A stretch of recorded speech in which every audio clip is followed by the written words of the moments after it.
I promised I'd discuss this, and damn it, there's people that are going to hold me to this whether I like it or not. The short version is, if you ship Billdip, that's fine. More power to you. I just don't ship it since this pair doesn't really interest me. In regards to the canonical Bill Cipher, he's truly insane. The series finale ultimately hammers his point home when he starts raving about liberating his two-dimensional world. He earnestly believes that his taking control and manipulating matter, space-time, and whatever else he sees fit is the best possible fate for any given universe. In combination with that horrifying totalitarian, full benevolent party host, other beings are pawns and playthings to him. He may hold affection or fondness for someone, but that won't stop him from using them as a tool in his bigger plans or just outright torturing them for fun. Look at Ford. His plans and sense of personal self-fulfillment hold greater precedent than everybody and everything. He takes very careful and extensive notes on people, if only for the purpose of effectively manipulating and blackmailing them later.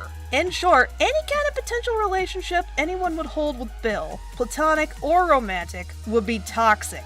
Very toxic. In regards to Billdip, to some extent, I've wondered if the biggest part of the appeal for this particular ship is the fan-made dimension. Shippers know it's an outright crack ship, but they just have fun with and revel in their own unique derivative works or setups.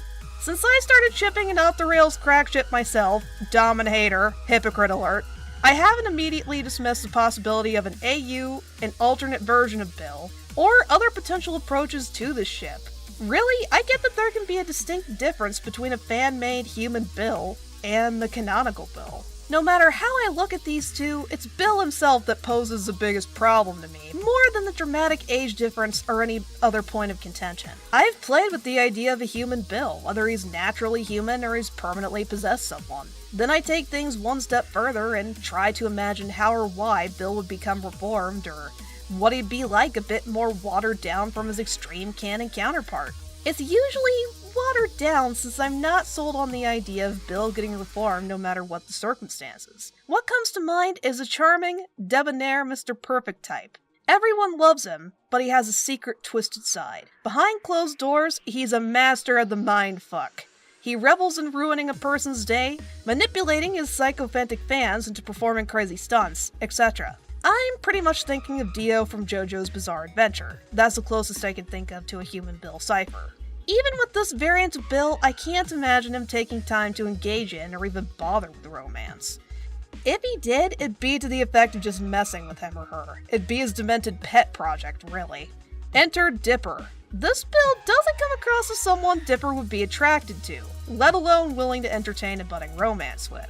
I'm framing this off of what attracted Dipper to Wendy. He liked how confident, laid back, and honest she was. Though Dipper's ideal partner doesn't necessarily have to be confident. He could very well go for a shy violet or a really sweet and sensitive type too if they clicked on an intellectual level. In Bill's case, he's confident and charming, yes, but he presents these traits like a snake oil salesman. Dipper is a very skeptic and suspicious type, so he'd find Bill obnoxious and very off-putting. Even if Bill was a well-read intellectual type and he shared a lot of Dipper's interests, I think Dipper's sixth sense and the ensuing red flags would be enough to keep him away. No matter how I look at any potential setup, I just can't wrap my mind around a Bill reformation arc, an empathetic Bill, or anything of that nature.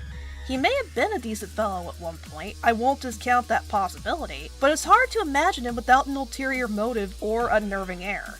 What's ridiculous is that I'm willing to entertain the idea of stories where Lord Dominator from Wander Over Yonder is grappling with an unexpectedly empathetic side to her, and I will outright admit that it's crack. It's complete and utter crack, never gonna happen in canon.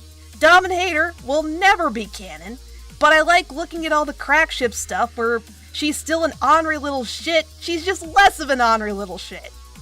What it really boils down to here, I guess, is personal preference. How much do you want to see a crack ship work? How far are you willing to go to create a workable setup for your crack ship?